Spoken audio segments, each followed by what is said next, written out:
Hello guys, welcome back to Edu Study. और आज की क्लास में हम बात करने वाले हैं एयरफोर्स ग्रुप वाई के एग्ज़ाम में जो रगा का सेक्शन होता है उसमें ज़्यादा से ज़्यादा स्कोर कैसे करें।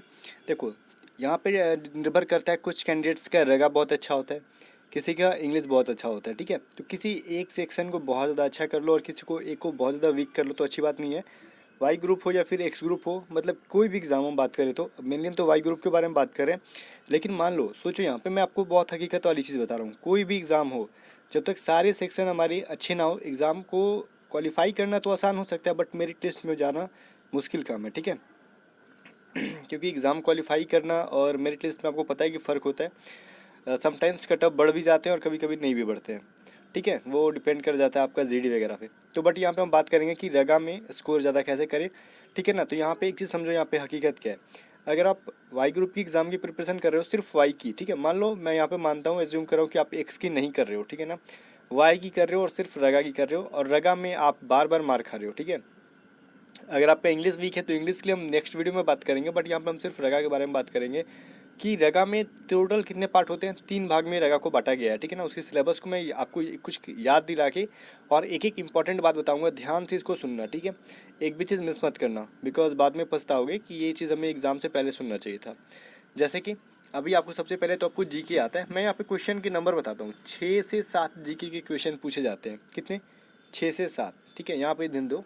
मैथ के क्वेश्चन पूछे जाते हैं 6 से 7, मतलब ये बोले जीके और मैथ को मिला के टोटल 15 क्वेश्चन पूछे जाते हैं। ठीक है, जीके को प्लस में मैथ को मिलाकर टोटल 15 क्वेश्चन पूछे जाते हैं। ओके, और यहाँ पे रीजनिंग का सेक्शन हो गया, इसमें 15 क्वेश्चन पूछे जाते हैं। यहाँ पे तो क्लियर है कि टोटल 30 क्वेश्चन पूछे जा रहे हैं। तो बताओ सबसे ज़्यादा किसका वैल्यू है हमारा यहाँ पे? रीजनिंग का है। बिकॉज रीजनिंग अगर एक बार आपको समझ में आ गया तो टोटल 15 नंबर आप आसानी से ले सकते हो। और पता है आपको, रीजनिंग बहुत ही आसान सा टॉपिक है, चाहे आप किसी भी एग्ज़ाम की प्रिपरेशन करो। रीजनिंग एक बार आपको समझ में आ गया तो समझो वो कभी नहीं बोलने वाले हो, और उसमें बहुत कम टाइम में ज़्यादा स्कोर कर सकते हो। तो मैं यहाँ पर सबसे पहले रिकमेंड करूँगा कि आप एग्ज़ाम की तैयारी जब कर रहे हो तो सबसे ज़्यादा फोकस वाई ग्रुप की रगा के लिए आप रीजनिंग पे दो। और रीजनिंग को भी 2 भाग में बांटा हुआ है, पहला वर्बल और दूसरा नॉन वर्बल। तो नॉन वर्बल कैसा क्वेश्चन होता है मैं इस वीडियो में दिखाने वाला हूँ, और वर्बल क्वेश्चन क्या होता है वो भी मैं दिखाने वाला हूँ। देखो, वर्बल से 10 क्वेश्चन आते हैं और नॉन वर्बल से 5 क्वेश्चन आते हैं। और नॉन वर्बल का तरीका जो है ना, बहुत ही ईजी तरीका है। मतलब लगभग बस ये समझ में आता है ना कि आपका दिमाग कैसे काम करता है नॉन वर्बल में। और नॉन वर्बल की मैंने जितनी वीडियोस कराई है, वर्बल की या फिर रगा की मैंने जितनी वीडियोस कराई है, वो सारे एग्जाम्स के लिए एनफ है। ठीक है, बट हाँ, सिर्फ वीडियोस देखने से कुछ नहीं होता है, प्रैक्टिस करना होगा। तो यहाँ पे हम बात कर रहे हैं रीजनिंग की। तो आपको फोकस करना है सबसे पहले। देखो, एग्ज़ाम की तैयारी सारे कैंडिडेट्स करते हैं, पढ़ाई सारे स्टूडेंट्स करते हैं, लेकिन एक सही डायरेक्शन में करना और एक ऐसे ही करना, दोनों में बहुत फ़र्क होता है ना। तो सबसे पहले आपको, अगर आप मान लो आपकी आदत है 5 घंटे पढ़ने की डेली, अब इससे कम पढ़ते हो तो फिर क्या उम्मीद करते हो, एक्सपेक्ट करते हो कि एग्ज़ाम क्लियर हो गया। ठीक है, 2 घंटे पढ़ने से थोड़ी एग्ज़ाम क्लियर होता है। कम से कम मान लो, एज्यूम करो कि आप 5 आवर्स स्टडी करते हो मान लो, तो उसमें से एटलीस्ट आप अगर डेली 1 घंटे भी अगर रीजनिंग पे देते हो ना, 1 घंटे, तो आप रीजनिंग के मास्टर बन जाओगे। ठीक है, रीजनिंग आपसे बहुत ज़्यादा टाइम लेता ही नहीं है। बस ये बोलता है कि मेरे लिए ज़्यादा थ्योरी मत पढ़ो, बस ज़्यादा से ज़्यादा क्वेश्चन की प्रैक्टिसेस करो, रीजनिंग में आपका हूँ। ठीक है, मतलब आपको डेली बेसिस पे रीजनिंग की, यहाँ पे मैं बात करूँ वर्बल रीजनिंग की, तो वर्बल रीजनिंग कहाँ से पढ़ना है आपको? एसएससी एग्ज़ाम्स जो होती है ना, एसएससी एग्ज़ाम्स, एसएससी एमटीएस होती है, एसएससी सीएचएसएल होता है, एसएससी सीजीएल, इवन यहाँ भी आप ले सकते हो, सीजीएल को भी उठा सकते हो। रेलवे एग्जाम्स की रीजनिंग की जो वर्बल के क्वेश्चन होते हैं, वो सारे के सारे क्वेश्चन को बना डालो। कहाँ से बनाओगे? बुक वगैरह नहीं खरीदना है, गूगल पे ढेर सारी पीडीएफ है प्रीवियस ईयर की, जहाँ पे उसकी आंसर भी दी रहती है। और मैं भी बहुत ज़्यादा क्वेश्चन रीजनिंग की करा रखा हूँ, वो सारी क्वेश्चन को आप सॉल्व करो। जो क्वेश्चन नहीं आता है टेलीग्राम ग्रुप में शेयर करो। यहाँ क्या करना है ना, आप टेलीग्राम पे मुझे भी शेयर कर सकते हो अगर कोई क्वेश्चन रीजनिंग का फंसता है तो।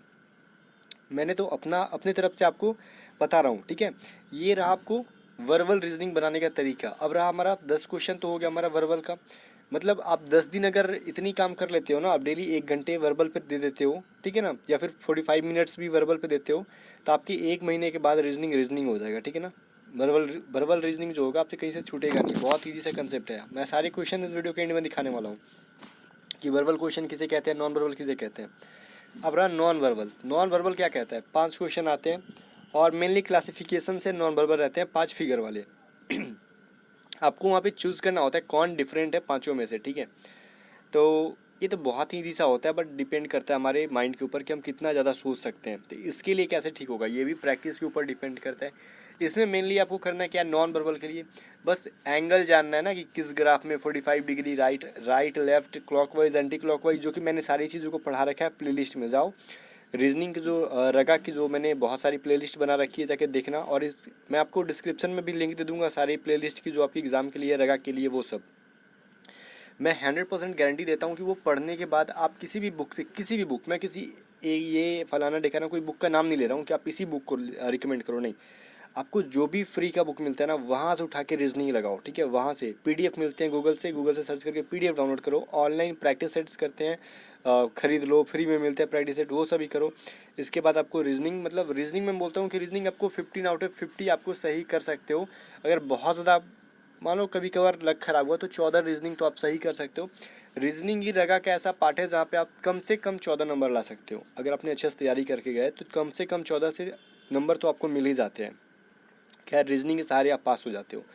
रही बात मैथ की, ठीक है, मैथमेटिक्स में क्या करना है, देखो मैथ में आपसे बहुत टफ लेवल का क्वेश्चन नहीं पूछता है, लेकिन हाँ थोड़ा सा कैलकुलेटिव पूछता है। लेकिन यहाँ पे जिसका भी कैलकुलेशन अच्छा होता है, ऑनलाइन एग्जाम्स है, ऑनलाइन एग्जाम्स में पता है कि टाइमिंग थोड़ी कम टाइप की रहती है, कम नहीं रहती है, लेकिन हमें लगता है कि कम है, बिकॉज हमें ऑनलाइन में कभी पेन उठाना है, फिर पेपर छूना है, फिर पेन मैथ को सॉल्व करने के बाद माउस पकड़ना होता है, तो इन सभी कामों में हमारा टाइम ज़्यादा वेस्ट हो जाता है।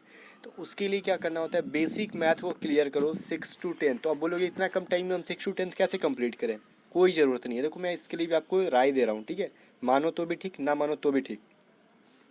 जाओ, मैंने मैथ की जो भी चैप्टर्स पढ़ा रखी हैं, मैंने सिलेबस को कवर कर दिया, पूरा का पूरा सिलेबस ख़त्म किया है। 1 मिनट ना, आप कम से कम सिर्फ 15 डेज़ दे दो। इतना दिन आपने पढ़ा मेरे साथ रहा, 15 डेज़ में पूरी प्लेलिस्ट को देखो। और उसके बाद क्या करो, उसके बाद आप ज़्यादा से ज़्यादा प्रैक्टिस सेट लगाओ, ठीक है। ज़्यादा से ज़्यादा मैथ की भी प्रैक्टिस सेट लगाओ, जितनी ज़्यादा। अब बोलोगे कहाँ से, तो मैं बोल रहा हूँ कि ऑनलाइन कोर्स मतलब क्वेश्चन को सर्च करो। देखो ऐसे लिखना है, मान लो परसेंटेज करना है, तो आप ऑनलाइन गूगल पे सर्च करो परसेंटेज प्रैक्टिस सेट, आपको दुनिया भर की क्वेश्चंस मिल जाएगी, जिसका सॉल्यूशन भी रहेगा, आंसर भी रहेगा। वो दुनिया भर की क्वेश्चंस को आप क्या कर सकते हो, सॉल्व कर सकते हो। नहीं समझ में आता तो आप वहाँ से देख सकते हो कैसे सॉल्व है। आपको अगर 15 डेज़ ऐसे करते हो, 15 to 20 डेज़, तो आपकी मैथ में भी इंप्रूवमेंट काफ़ी देखने को मिलेगा, ठीक है। तो ये तो रहा आपका रीजनिंग और मैथ को लेके। लेकिन मैथ में आपको मान लो 7 क्वेश्चन पूछते हैं ना, तो मान लो 2 क्वेश्चन मैं छोड़ देता हूँ, यहाँ से आप 5 क्वेश्चन ईजिली क्या कर सकते हो, बना सकते हो। 14 क्वेश्चन आप इजीली मैं बोल रहा हूँ रीजनिंग का बना सकते हो। दोनों मिलके आपको 19 नंबर दे देते हैं, ठीक है, 19 नंबर। बाकी रहा जीके का, ठीक है।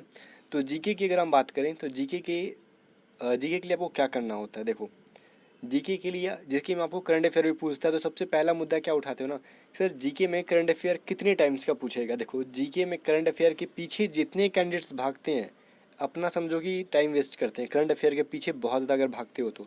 नहीं, करंट अफेयर के पीछे ज़्यादा नहीं भागना है आपको। करंट अफेयर में क्या क्या पढ़ना है मैं बताऊँगा, कुछ ज़्यादा नहीं पढ़ना है आपको। जीके में लूसेंट बुक उठा लो या फिर कोई भी बुक उठा लो, ठीक है ना, उसको बस अच्छे से रिवीजन करते रहो। मान लो जो आपने मंडे टू सैटरडे पढ़ा, उसको संडे को रिवीजन जरूर करो। जीके में कोई भी बुक उठाते हो, मैं बोलूँगा कि ऑब्जेक्टिव उठाओ, सब्जेक्टिव मत उठाओ, बिकॉज आपको यूपीएससी की एग्जाम्स नहीं देनी है।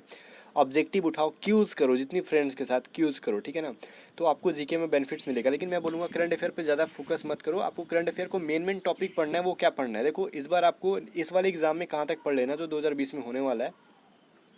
आपको 2019 में जितने भी स्पोर्ट्स हुए हैं, स्पोर्ट्स से रिलेटेड, ठीक है ना, वो पढ़ लेना है, ठीक है ना। जितने भी ये आपको क्या करना है भाई, कौन सी जो भी स्टेट्स हमारे नए नए हुए हैं, अभी यूनियन टेरेटरी हुआ है, वो सभी के बारे में थोड़ा बहुत पढ़ लेना, आर्टिकल वगैरह पढ़ लेना। इसके अलावा डिफेंस से रिलेटेड कुछ कुछ क्वेश्चन पढ़ लेना।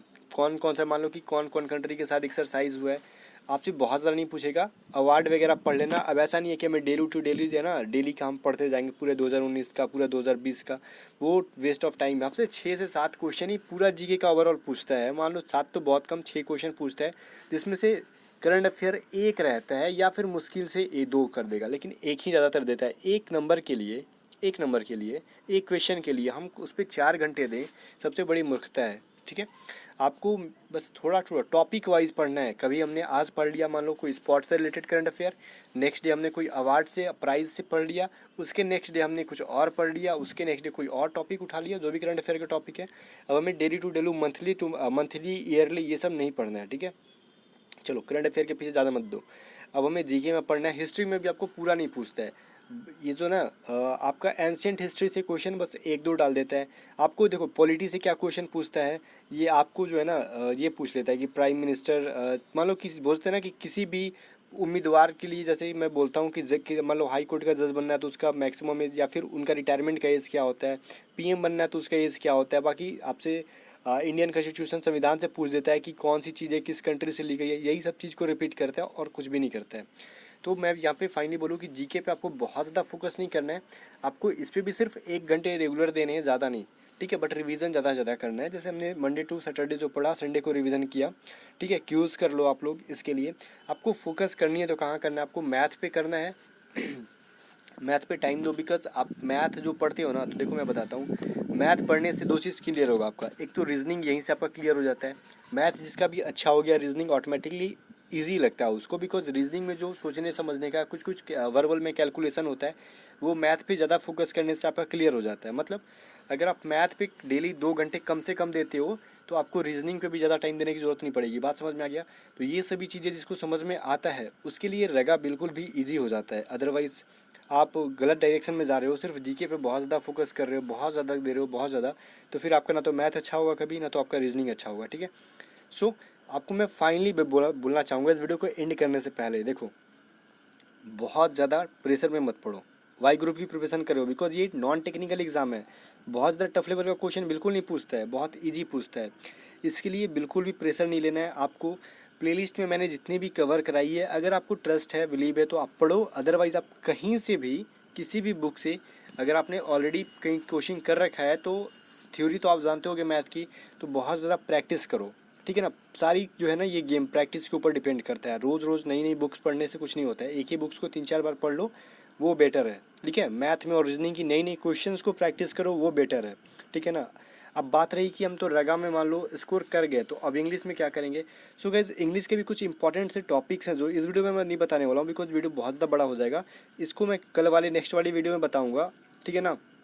और रगा की जितनी मैंने प्रैक्टिस सेट कराई है वो आपको एग्ज़ाम से रिलेटेड ही कराई है, ठीक है। जो एग्ज़ाम में आपको पूछे जाते हैं, जैसे जैसे क्वेश्चन आपके एग्ज़ाम में पूछे जाते हैं, वो सारी क्वेश्चन मॉक टेस्ट के लिंक मैं डिस्क्रिप्शन में दे रहा हूँ। प्लेलिस्ट की मैंने प्लेलिस्ट बना दी है वाई ग्रुप के लिए, जितनी भी रगा का मॉक टेस्ट है, जाके उनको लगाओ और अपना जो है ना, मतलब मैंने जितनी प्रिपरेशन कराई है और आपने खुद से जितना किया है उसमें निखार आएगा, ठीक है। जितना मॉक टेस्ट लगाओगे कहीं से भी, आपका जो है इम्प्रूव ज़्यादा से ज़्यादा वही होगा। मॉक टेस्ट से ही आपका इंप्रूवमेंट होता है, मार्क्स ज़्यादा से ज़्यादा स्कोर करोगे। वो सारी प्रैक्टिस और मॉक टेस्ट का है, बहुत ज़्यादा स्टडी कर रहे हो सिर्फ और मॉक टेस्ट या फिर प्रैक्टिस सेट कम लगा रहे हो तो कोई फ़ायदा नहीं है, वो फिर स्कोर नहीं कर पाओगे। स्कोर करने का तरीका है कि प्रैक्टिस प्रैक्टिस प्रैक्टिस, ठीक है।